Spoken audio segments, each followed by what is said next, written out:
Supreme court ने कहा है चुनाव आयोग से कि जो सत्ताधारी पार्टी ठीक चुनाव के पहले अतार्किक अगर लोक लुभावन वादा करती है या मतदाताओं को डायरेक्ट आर्थिक लाभ पहुंचाती है तो उसके चुनाव में प्रक्रिया में भाग लेने से रोक दिया जाए। इसके लिए सुप्रीम कोर्ट ने यह भी कहा है कि सरकार केंद्र सरकार से कहे कि इस पर कानून बनाए। मगर क्या सुप्रीम कोर्ट को यह समझ में नहीं आता है कि जो अपने संसदीय क्षेत्र में या विधायिका के क्षेत्र में जो निश्चित धन खर्चा करने के लिए सीमा बनाया है उससे कई गुना ज़्यादा खर्चा होता है। चुनाव में पानी की तरह पैसा बहाया जाता है, वह कहाँ से आता है? क्या वह गैर कानूनी नहीं है? उसके खिलाफ सुप्रीम कोर्ट क्या करता है या चुनाव आयोग क्या करता है? अगर चुनाव आयोग ने कुछ नहीं करता तो सुप्रीम कोर्ट तब क्या करता है? चुनाव में जाति के नाम पर, धर्म के नाम पर, क्षेत्र के नाम पर झगड़ा लगा कर वोट लिया जाता है, वह क्या गैर कानूनी नहीं है? तो तब सुप्रीम कोर्ट क्या करता है? जब उम्मीदवार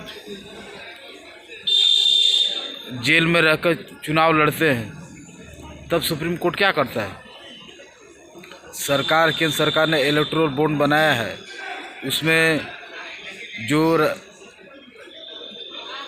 धन देते हैं क्या जनता को जानने का अधिकार नहीं है?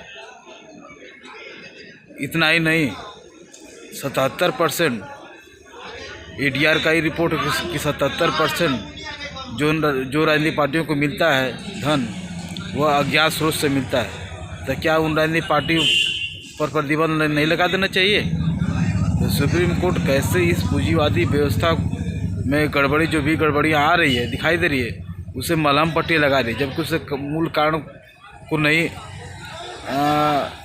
कोई समाधान निकाल पा रही है और नहीं हो सकता। ये तो पूंजीवादी व्यवस्था में होता ही है, धन बल का तो इस्तेमाल होता ही है।